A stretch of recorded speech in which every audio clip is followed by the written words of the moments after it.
নমস্কার, শুভ সকাল। আমি আশিস জানা, বোটানিক্যাল বিউটি থেকে। আর আপনাদের অনেক দিন কোনো ভিডিও দিতে পারিনি। আমরা লাস্ট একটা ভিডিও আপডেট দিয়েছিলাম ঝড়ের আগে। আর আপনারা জানেন ঝড় রেমাল আমাদের ওপর থেকে গেছিলো, যার জন্য অনেকটাই ক্ষতিগ্রস্ত হয়েছিল বাগান। সমস্ত গাছ ওলটপালট হয়ে গেছিলো, আর প্রচুর আম লেবু ঝরে পড়ে গেছে। তারপরেও আপনারা যে গাছগুলোকে বেশি আমাদের কাছে খোঁজ নিতেন আর কি, সেই গাছগুলোর কিছুটা দেখাচ্ছি, যাতে আপনারা দেখতে পান যে কি কন্ডিশনে আছে। আমি এখন আপনাদের দেখাচ্ছি। দেখুন, এটি হচ্ছে হংঝু ম্যাঙ্গো। এটা কালার আসছে, এই জায়গাটায় খুব একটা রোদ আসছে না, কিন্তু একটা কালার মোটামুটি এসছে। আপনারা এই গাছটাকে এর আগেও দেখেছিলেন, হংঝু ম্যাঙ্গো।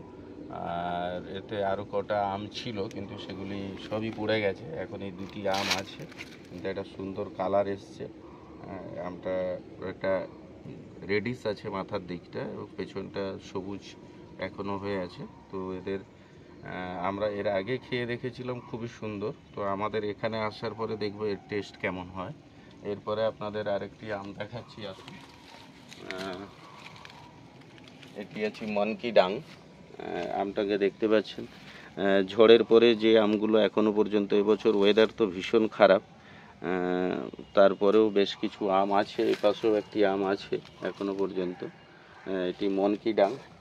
আর নতুন করে আপনাদের যেটা দেখানোর আছে, এটা আছে, আপনারা যেটা দেখেছিলেন জিন্দেলাং।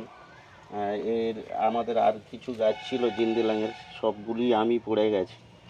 আপনাদের কিছুটা শেপ ব্যানানা ম্যাঙ্গের মতন। ভাইকে ওপাশ থেকে ঘুরে আমের কালারটা দেখা।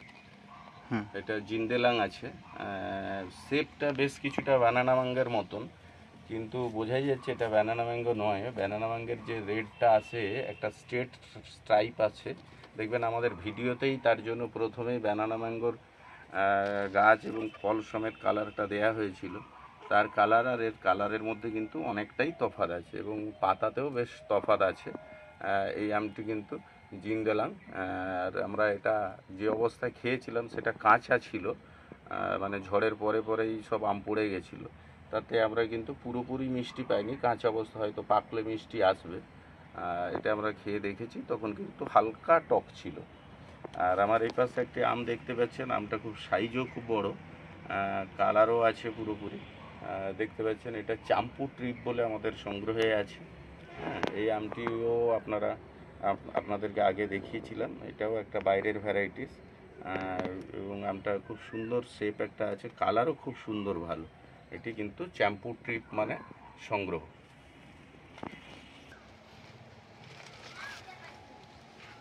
আপনারা এইখানে কিন্তু দুটো গাছ পাশাপাশি জড়িয়ে গেছে আর কি। আর আপনারা খেয়াল করবেন, আমরা এখন এই গাছগুলোকে সোজাও খুব একটা করতে পারছি না, কারণ ঝড়ের সময় গাছগুলো যেভাবে বেঁকে গেছিলো, এবং টবের গোড়া থেকেও প্রচুর মাটি পাতি পড়ে গেছে। সেজন্য আমরা গাছগুলোকে এই মুহূর্তে জোর করে সোজা করতে চাইনি আর কি। আমটি আপনারা দেখছেন, এটা হচ্ছে সিয়াশি ম্যাঙ্গো। এখানে আরও একটি আম আছে এই গাছটাটি এখনও পর্যন্ত। ওপরটা পুরোপুরি রেড, এবং খুব সুন্দর একটা কালার, শেপটাও খুব খারাপ নয়। মোটামুটি 6 ইঞ্চি এই মুহূর্তে লম্বা আছে। আর আম গাছটি অ্যাকচুয়ালি আরেকটি গাছের সাথে বেঁকে এসে পড়েছে আর কি। এটি হচ্ছে পেঙ্কিনলিন। পেঙ্কিনলিনের আমটি আমি দেখাচ্ছি আপনাদের এই মুহূর্তে। আমার হাতে যে আমটি আছে দেখতে পাচ্ছেন, এই আমটি হচ্ছে পেঙ্কিনলিন। তো এই দুটো আম গাছ এক জায়গায় হয়ে গেছে এখন, মানে ঝড়ের কারণে গাছগুলি বেঁকে গেছিলো, এবং তখন নরম মাটি ছিল, এবং প্রচুর মাটি টব থেকে বেরিয়েও গেছিলো আর কি। আমরা ঝড়ের পরের দিনও প্রচুর বৃষ্টি ছিল, এবং এবছরে যে ঝড়টা আমাদের এখানে ছিল, ঝড়ের প্রাদুর্ভাবটা অনেকটা সময় ধরে ছিল, মানে রাত থেকে শুরু হয়েছে, বেলা 10টা পর্যন্ত আমরা বেরোতে পারিনি, এরকমভাবে ঝড়টা ছিল। তো তারপরেও প্রচুর আম নষ্ট হওয়ার পরেও এখনও যে আমগুলি আছে আর কি আপনাদের দেখালাম, এই জন্য আপনারা প্রথম দেখুন। এটা হচ্ছে সিয়াসি ম্যাঙ্গো, এদের টেস্ট রিভিউ আমরা পরে জানাবো। সিয়াসি ম্যাঙ্গো এখনও এই গাছটাতে দুটি আছে, আর এর সাথে সাথে আমরা আপনাকে এটা দেখাচ্ছি পেঙ্কিন লিং। এই যে আমটা আপনারা এখন দেখছেন, এটা আপনাদের আগে আমরা যে দেখিয়েছিলাম ব্ল্যাক ড্রাগন বলে, পুরো আমটাই কিন্তু রেড হয়ে গেছে, কোনো পাশেই এর কোনো নেই। একটি আম মুহূর্তে আছে গাছটিতে, এটা আপনারা ব্ল্যাক ড্রাগন বলে পরে দেখবো। এখন আমটা কিন্তু আমি দেখছি পুরোপুরি হাঁটি শক্ত, মানে এখনও ম্যাচিওর হয়নি, পাকার মতন অবস্থা আসেনি। তো পরে যদি কালার কোনো চেঞ্জেস আসে তাহলে সেটাও আপনাদের জানাতে থাকবো। রেড অল টাইম বলে আমাদের সংগ্রহে ছিল, আপনারা এর আগেও আমটা দেখেছেন। আমি দেখাচ্ছি আপনাদের আমটিকে চারপাশ ধরে, পুরো আমটাই কিন্তু রেড হয়ে গেছে এবং একটু চ্যাপ্টা টাইপের আমটার শেপটা হচ্ছে একদম একটু চ্যাপ্টা টাইপের। আমটাকে আপনারা দেখলে বুঝতে পারবেন আমটা কিন্তু একটু চ্যাপ্টা আছে। এরপরে আপনাদের দেখাচ্ছি পার্সিমন গোল্ড। আমাদের কিছু আম এখনো আছে, এটি গোল্ড পার্সিমন বা পার্সিমন গোল্ড বলে সংগ্রহে বেছে নাম আছে। গোল্ড পার্সিমন বলে সংগ্রহ করা আছে, সুন্দর একটা কালার এসছে, কিন্তু আমটা খুব একটা বড় নয়, টেস্টে বোঝা যাবে কীরকম আছে। একটা আপনাদের আন্দাজ দিচ্ছে একটা ক্রিকেট বলের মতন সাইজ, এবং ভাই গায়ে যে সেট করে আছে একদম, এখানেও দেখাচ্ছি এই গাছটিতে। এদিক দিয়ে বেরো, এই গাছটিতেও বেশ কয়েকটি আম আছে এখনও, কালারও আসছে, পুরো গোল্ডেন কালার আসছে। তো দেখা যাক, আমটা খুব বড় নয়, একদমই একটা ক্রিকেট বলের মতন সাইজ, কালার এসছে, দেখা যাবে টেস্ট কীরকম হয় আপনাদের জানাতে পারবো। তো আমরা এটা এখনও চিলি ম্যাঙ্গোই বলছি, কারণ চিলি ম্যাঙ্গো নিয়ে অলরেডি মতবিরোধ শুরু হয়ে গেছে, কারণ চ্যাংমাই বা রেড আইভরির সাথে কম্পেয়ার করা হচ্ছে বা সেম গাছই বলা হচ্ছে। দেখা যাক, এর কালারটা যেরকম এসছে, রেড আইভরির কালার এতটা ডিপ আসে না, আরও এক বছর আমরা দেখব ফলটাকে। এখন এই মুহূর্তে এর প্রপার কোনো রিভিউ আপনাদের দিচ্ছি না, কিন্তু আপনাদের আমটা দেখাচ্ছি, আমরা আরও একটা বছর দেখব এর ফলন কীরকম হয়, তারপরে আসবো মন্তব্যে। এখন যে আমটি আপনাদের দেখাচ্ছি, এটি আমাদের কাছে কোকোনাট ম্যাঙ্গো বলে সংগ্রহে ছিল। আমটা কিন্তু রীতিমতন বেশ বড় হয়েছে, একটা সুন্দর কালারও আছে। অ্যাকচুয়ালি কোকোনাট ম্যাঙ্গো খুবই বড় সাইজের আম হয়। এটা আমাদের যতদূর নলেজে পড়ছে, এটা একটা পাকিস্তানি গাছ আর কি, অরিজিনটা পাকিস্তানের সম্ভবত, কিন্তু আমের সাইজটাও বেশ মোটা, মানে আমার এই এক বিঘতের মধ্যেও পুরো হচ্ছে না, আপনারা দেখতে পাচ্ছেন, কালারও আছে, আর গায়ে পিঠে প্রায় আপনার 5 ইঞ্চির মতন লম্বা হবে।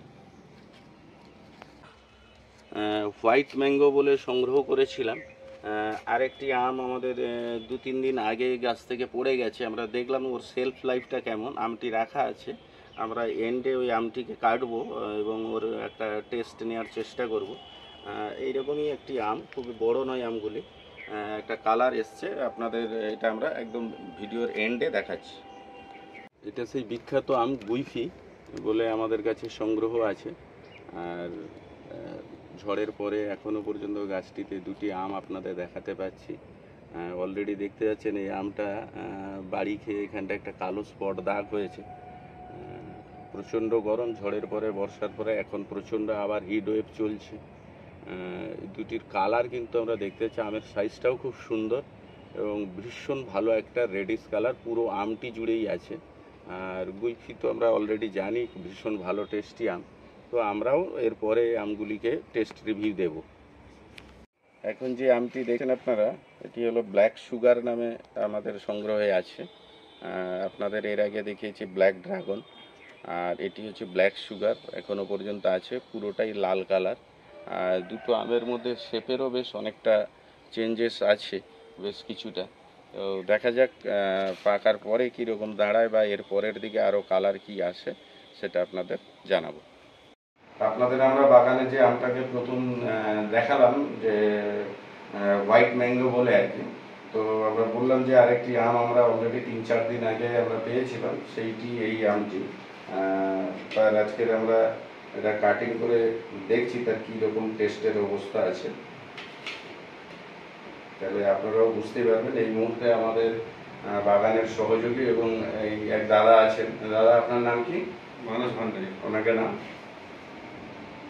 আপনি কোথা দিয়ে এসছেন? আমি মাধবনগর হাই স্কুলের শিক্ষক। আচ্ছা, উনি এসছেন, ওনাকেও আমরা একটা ছোট্ট টুকরো কেটে দেখাই, ওনার থেকেও আমরা টেস্ট রিপোর্টটা নেব।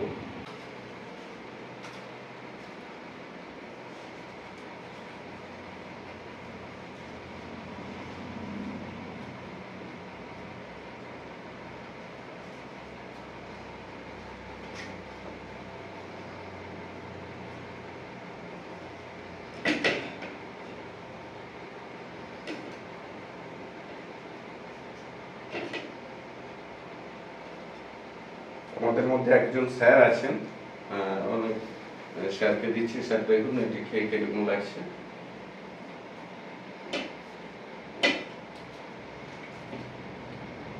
সাধারণ ফ্লেভার এবং সেন্ট তো রয়েছে, মিষ্টি। আপাতত আমার তো খুবই ভালো লাগছে। আপনি কোন স্কুলের শিক্ষক বললেন স্যার? আমি মাধবনগর হাই স্কুল।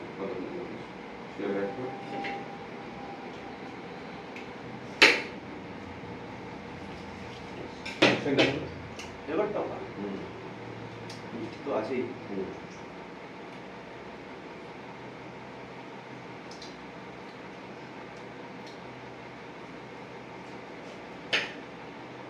আমটা কি নাম দাদা?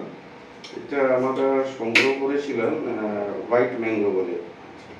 তো এর প্রোডাকশন এরপরে করা যাবে কিনা সেটা আমরা খাওয়ার পরে তার টেস্ট নিয়ে করা হয় আর কি।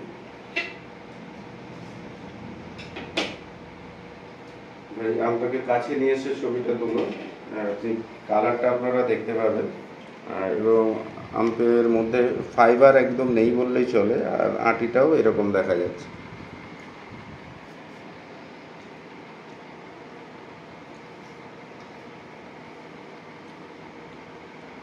আমটা আপনার জিভের চাপ দিলে আমটা মিশে যাবে, এতটাই সুন্দর। এবং সেলফ লাইফ আমরা মোটামুটি 4 দিন রেখেছিলাম, দেখলাম যে ভীষণই ভালো আমটা।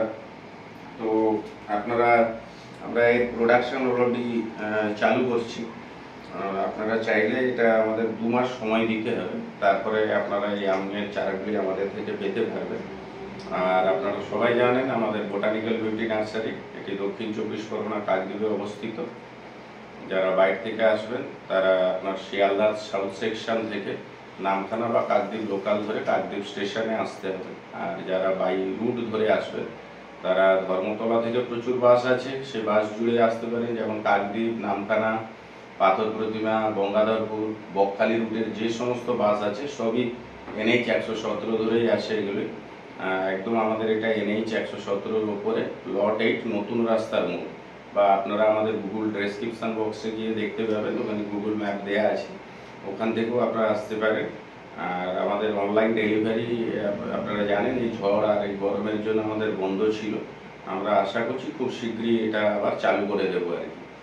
আর যারা ছাদ বাগানি ফুললি কন্ট্রাক্টে পুরো ছাদ বাগান মানে কন্টিনিউ করে নিতে চাইছেন 1-2 দিনের মধ্যে, তারাও আমাদের সাথে যোগাযোগ করতে পারেন। আমরা অলরেডি বেশ কিছু জায়গায় এগুলো করছি এবং 1 বছরের কন্ট্রাক্ট নিয়েই রাখছি সমস্ত গাছের দেখভালের দায়িত্ব। নমস্কার, ধন্যবাদ, সবাই ভালো থাকবেন।